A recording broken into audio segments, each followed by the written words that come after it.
Good morning, everyone. It's FPC Radio Live. It is Friday, January 27th, 2023. And John, it's championship conference weekend. And, this is the first time in NFL history that we're going to have four teams with at least 14 wins heading into conference championship weekend. And that includes the postseason, folks. We're set up with a pretty great weekend ahead of us with two really good matchups. And I think they're both going to deliver. I don't think we're going to get a dud in either of these matchups. These are the four best teams in football. Buffalo down the stretch was not what we thought they would be. So them being eliminated by Cincinnati should not have been a major surprise. So these are the four best teams without question. Certainly in the NFC, Philadelphia and San Francisco lapped the field in the NFC, and obviously Cincinnati and Kansas City in a rematch of last year's AFC Championship game. I can't recall another time, Ian, where the final four teams are this close, right? Just look at the betting line. Kansas City's a 1-point favorite over Cincinnati. Philly's 2.5 over San Francisco. If you polled 100 impartial football fans, not Chiefs, Bengals, Eagles, or 49ers fans, just impartial fans, who they think is going to win Super Bowl 57, you'd probably get like 30 for one team, 25 for another, 25 for another, maybe 20 for the other. Or maybe all four of them would get 25 or 26, somewhere in there, right? It's that close. Like any of these four teams, if they're holding the Lombardi Trophy in 2 weeks, I wouldn't be surprised. They're all worthy. Yeah, and sometimes, sometimes we get that one team that doesn't, the meme that people put out with like the 3 or 4 dragons where like 3 of them look like really intense and then the other one's like a doofus. Well, sometimes that's what we get with these conference championship weekends. And it's not to say that team didn't deserve to be there. It's just sometimes there's a clear gap in the competition, and what happens. The NFL, it's a tough league. This year in particular, we just got 4 teams that are obviously, to your point, you cannot make a case. You cannot make a bad case for any of these teams. Let's put it that way. Like if someone's going to say Cincinnati's going to win, then maybe I disagree with them. But hey, I can't argue the points that you're likely going to make because, well, they're valid. And you look across the board and, the 49ers, they're number 1 defense across the board. The Chiefs, number 1 offense. Bengals right there nipping at their heels. And perhaps if it wasn't for a slower start, whether it was the appendectomy to Joe Burrow that kind of slowed his preseason or some of the injuries early on, maybe they'd be the number 1 offense. That's how close these 2 teams, or 4 teams rather, are. And like I said, I think it's going to make for some really, really good football this weekend. I think Philadelphia and San Francisco probably have the most well-rounded rosters in the NFL, but they don't quite have the quarterbacks that Cincinnati and Kansas City have, right? As much as we think that, that Brock Purdy's done a really nice job, but I think he's not at that level. Yeah, but I think there's a huge gap between him and Jalen Hurts, though. Like I think, right? I think Jalen Hurts is right nipping at the heels of those 2 guys, and had it not been for missing those 2 games, he may very well be looking at his first MVP trophy and very much in that conversation. So I agree with that to an extent, but like I said, I think there's a huge gap between Purdy and Jalen Hurts, but that means nothing when it comes to playing this game in this particular situation, because both of these teams are so good, and I can see the number 1 defense bringing it all together and winning this game. Like it can happen with minimal effect by Brock Purdy. I don't think that's what's going to happen. Like if the 49ers are going to win this game, Brock Purdy is going to have to make plays. Like you can win games in the regular season by managing and being, kind of keeping things, just everything in front of you, kind of pacing yourself.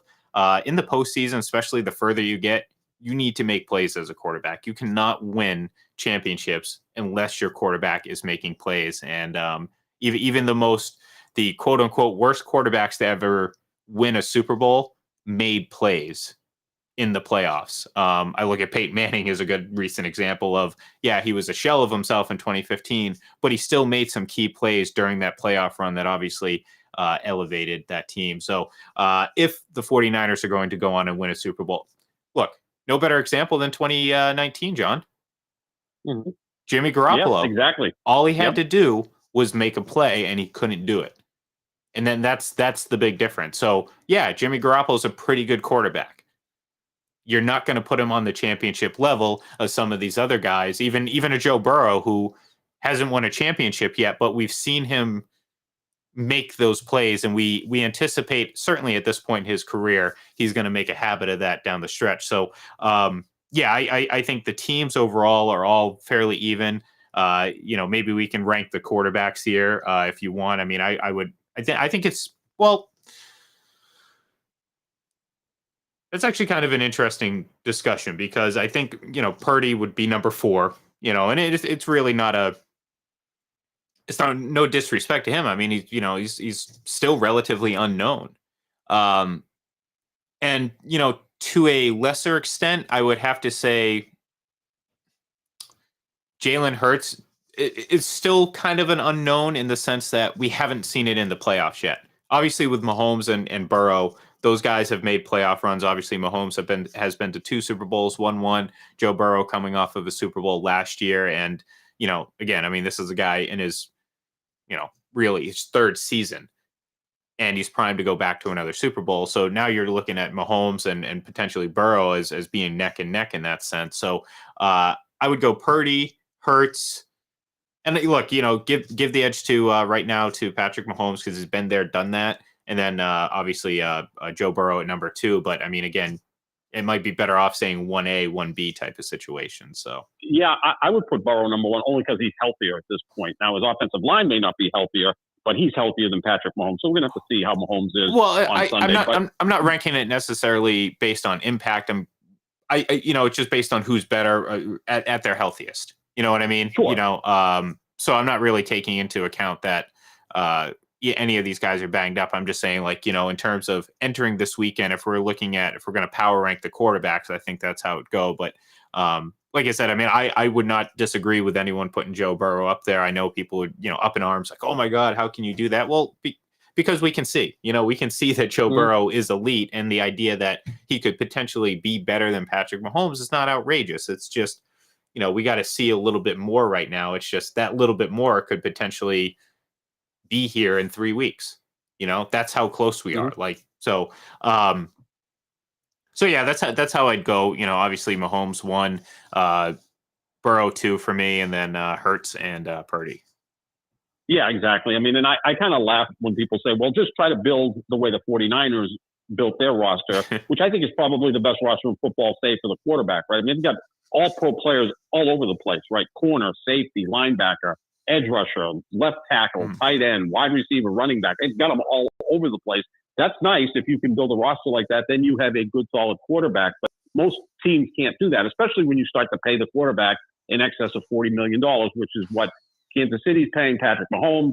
Right now, Cincinnati and Philadelphia are fortunate that their 2 quarterbacks are in their 3rd season, so then they're paying them an incredible amount of money. They're going to have to, at some point, really soon, to maintain those guys. But yeah, so that's where you build the roster is great, but it's not easy to build the 49ers roster. They've done a great job at drafting and also making key acquisitions, trading a 1st-round pick for Trent Williams, which worked out really well. Well, and here's the key thing, and technically that contract hasn't actually kicked in yet for Patrick Mahomes. Correct. That right. Will be next year, and that's something that, again, it hasn't really been talked about enough. And when we say that the contract could be an issue, it's not that all of a sudden they're going to lose everyone. No, but sometimes it's that 30 to 40 guys, number 30 to 40 on the roster that you don't necessarily think about, but make an entirely huge impact. Those are the guys that are going to start getting affected. And then, maybe they can't re-sign Juju Smith-Schuster this offseason, because they don't quite have enough money. So this is a looming potential hurdle for the Chiefs moving forward. That's why it's really important, obviously, if they're looking to forge their legacy, winning a Super Bowl now is, we said it, I kind of said it last year, and I thought this was true because, we're seeing the AFC get better every year. Their window could rapidly be closing because of how good the rest of the competition is. And losing last year was kind of a real sting for them. And this could very well play out this year if the Bengals go back. All of a sudden, I don't think Kansas City is going to be looked at as the shining star of the AFC because, well, they've lost to the Bengals in back-to-back years to go to the Super Bowl. Now, it would help tremendously if the Bengals were to win the Super Bowl. If they lose, then, there's still, plenty of discussion to be had and everything like that. But, the reality is there's a lot of really good teams in the AFC. And, right now you're seeing the two very best and two that could be there for the long run. So, what's interesting, Ian, is you look at how difficult it is to go to the Super Bowl. And again, Tom Brady's made it look like it's routine because he's gone to 10 of them. But between 2005 and 2013, the Patriots were still the best team in football. But in that 9-year period, they only went to 2 Super Bowls. Yeah. And I'm saying only in comparison to what they did, the previous 5 years and then the next 5 or 6 years. But the point being, you had other teams in the AFC that were really good, great quarterbacks like Peyton Manning, Ben Roethlisberger. So, to get to the Super Bowl is not that easy. Yeah, and you kind of had your version of the 49ers and the Ravens. Exactly. Really good defense, really good roster, usually. The quarterback, but here's the thing, John, going back to that whole conversation we had earlier, to win championships, quarterbacks have to eventually make plays. And for better or worse, Joe Flacco had perhaps one of the greatest Super Bowl runs in NFL history from game 1 through game 4, the 4 that they played. So, is he an all-time great quarterback? No one's ever going to make that case. But he had an all-time great run in the postseason, which again, that's the reason why the Ravens ultimately won. But that's kind of like what I see the 49ers as now, really good defense, maybe not as, or 49ers are more skilled offensively, but even so, you look at that Ravens team and, I know the name, hasn't been mentioned in a while, but Ray Rice was a good player when he first came in before all, everything that happened with him. You had Anquan Bolden, you had Derek Mason, although my favorite clip of Derek Mason is obviously his spat on the sidelines with Bill Belichick, one of my favorite interactions of all time. But, they had talent on that team. So there's a lot of similarities to that. The only difference is, John, all 4 of those teams were in one conference. We have 4 of those teams across 2 conferences right now. So it's not quite to that level. Like I think you have, the Chiefs, the Bengals, and the Bills. I know we're down on the Bills a little bit, and they kind of had a rough end to the year, but they're still among the elite. And some other teams that, again, this offseason could change a lot of things. Maybe Tom Brady does go to Miami. Who knows? That would elevate them, certainly. Other teams could emerge. Maybe the Bill O'Brien hire is going to propel Mac Jones to levels we can't even imagine because we haven't seen it yet. Who knows, John? We don't know. If we did know, John, we'd be very rich people because we'd be able to predict the future. But right now, it's more just guessing and kind of projecting. But what we do know is that the Bengals and the Chiefs are the elite of the elite in the AFC, and the Bills are nipping at their heels, and you're shaping up to have a pretty good, solid group of teams moving forward, even that second tier in the AFC. So, to your point, it's not going to be easy to continue to win. Therefore, for both of these teams, both the Bengals and the Chiefs, they have an opportunity to greatly help their legacy. The Chiefs, and both for different reasons. Obviously, the Chiefs are pursuing something bigger than just the championship, although that championship may mean the world to Cincinnati. So a lot of implications here. Oh, yeah. I mean, Cincinnati's been to 3 Super Bowls. They were competitive in every single one of them. It is generally considered a loser franchise, but, they went to the playoffs 5 straight years. A decade ago, they were always there. They just could never break through. But, this looks like a team that's going to have sustained excellence. But again, as you brought up, it's not that easy to continue to win because of contracts to the quarterback. And again, you're talking about a franchise that's notoriously cheap. They don't have an indoor practice facility. It's the only team in the North that doesn't have an indoor practice facility. But yeah, there's so much at stake for these 2 young quarterbacks.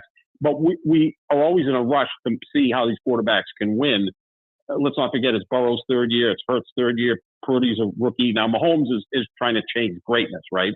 So it's a big thing for him because, if they don't get back to the Super Bowl, then you'd say, well, this guy is putting up great numbers with a great coach and dominant regular seasons, can't sustain it. in the postseason. So there's a lot at stake for Patrick Mahomes. If I look at the 4 quarterbacks, he has the most pressure on conference championship Sunday, without question, right? Because, he's trying to chase greatness. Burrow's going to be chasing greatness. I don't think anybody doubts that. But, he has an opportunity as well to break through. Because you've got to win when you can, right? Because look at Aaron Rodgers, 3rd year as a starter, wins the Super Bowl, never been back. No one doubts how great the guy is. It's just he never got back there. Well, and that's what's important. That's why a second Super Bowl is so important. Now, again, this is where things kind of go off the rails, and I think this is where these sports discussions become more of a nuisance than actually entertaining, and that is no, it doesn't mean he's on greatest of all time pace. It doesn't mean he's catching Tom Brady. No, it's his individual greatness is being elevated, and rightfully so. I mean, again, not too many players have multiple Super Bowls, and to do so early on is impressive. I mean, again, it doesn't mean that there's no such thing as on GOAT pace. You either do it or you don't, because there is no set number. There is no set path to greatness. You have to create that path. And that's part of the process. That's part of becoming the greatest of all time. You don't simply, hit a mark and say, oh, here we go, he's on pace. There is no pace, John. There is no pace. But for him individually, you can elevate your stock, your legacy simply by winning another Super Bowl.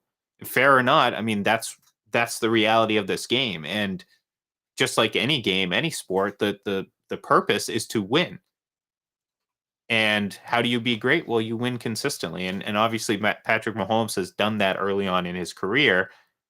But right now he's competing not only with himself, but with, a relatively, I don't want to say large group of quarterbacks, as it's really not a large group, but you're kind of competing with the meat and potatoes of Hall of Fame quarterbacks right now. Does that make sense?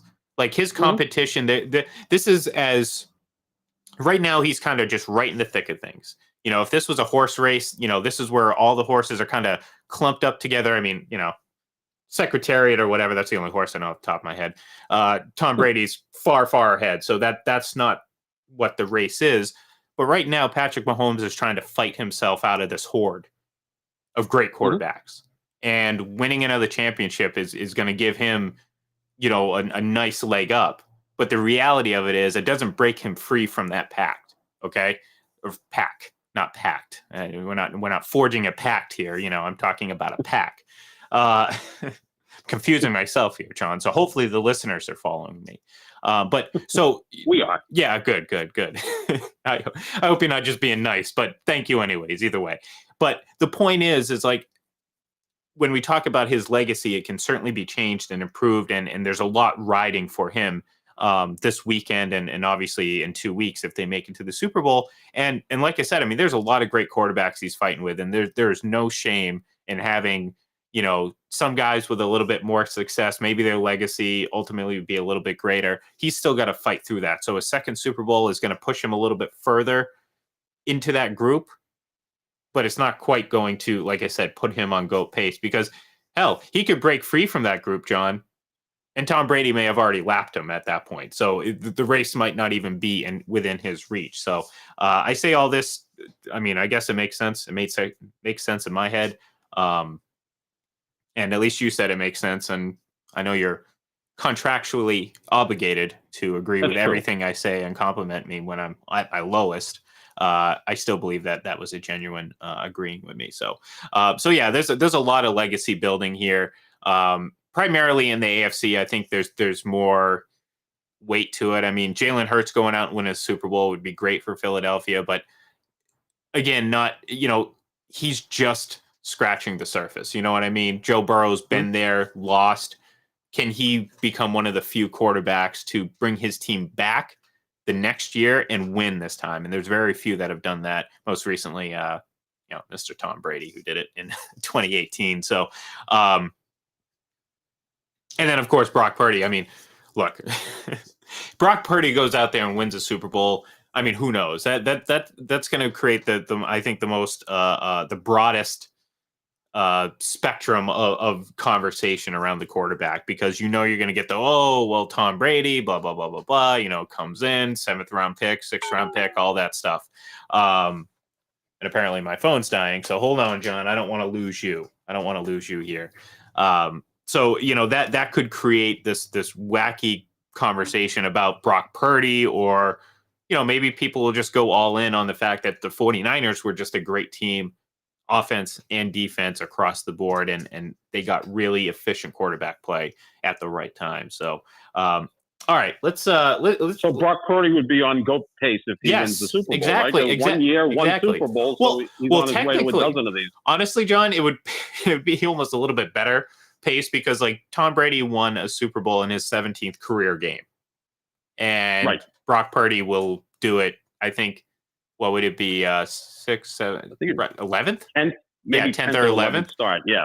So that's pretty good. So in that case, well, yeah. I mean, if that's the case, well, sure. But like I said before, there is no such thing as GOAT pace. It just either happens or it doesn't.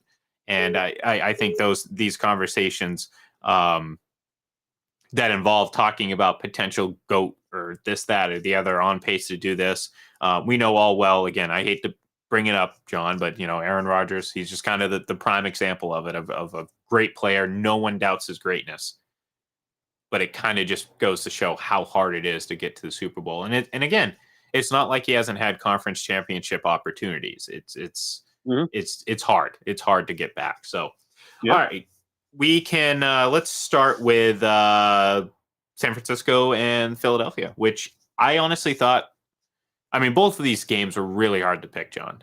I mean, we talked about it when we opened the show. 4 teams, all with at least 14 wins this season, including the postseason. So either way, whoever you pick, it's not going to be a slam dunk, and there is no guarantees in this. In this weekend with whoever's going to win. So I did think this was a harder game to pick, though. Philadelphia and the 49ers. I'm almost like thinking about going back on my pick. If you can't hear it in my voice right now, that's what's going on in my head. I'm like, do I really feel confident in this pick? And you know what? I do, John, and that's the 49ers. I love what the Eagles are doing. I love Jalen Hurts.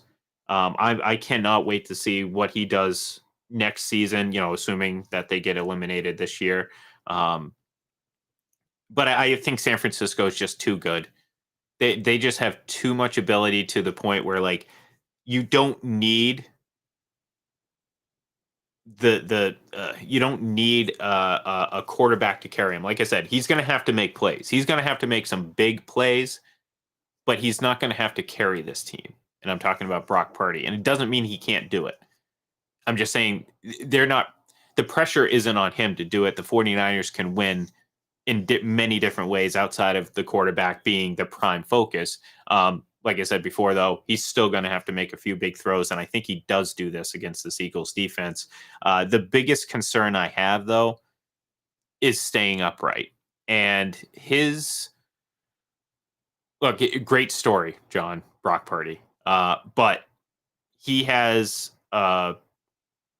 we talked about it, the roll left throw, a right-handed quarterback rolling left to throw. It's not an atypical thing that we're generally going to see. And he throws that into his game a bit. We've seen Aaron Rodgers do it, and it's beautiful, beautiful sideline throws, all that stuff.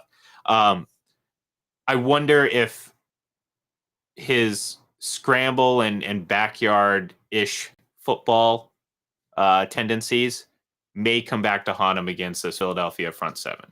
And that's my biggest concern with this, because if Philadelphia can really get to Brock Purdy, I think it can have a ripple effect. And all of a sudden, if this offense is not dictating what the game plan is, then I think my pick is let's just say I'm not going to be very confident in my pick of the 49ers. So I don't think that's going to happen. I think you mentioned Trent Williams, you mentioned this line. I think you're going to see George Kittle in a lot more, not as much offensively, but more so kind of helping out, keeping Brock Purdy upright. So I think they're going to do enough to keep the pressure off Brock Purdy, so he's not going to make a mistake or get sacked 5 or 6 times. I'm not terribly confident, John. I'm really not. And this is why I'm like, this was the hardest game for me to pick, but I'm going to go with my gut. I'm going to go with the 49ers. I just think this team is rolling.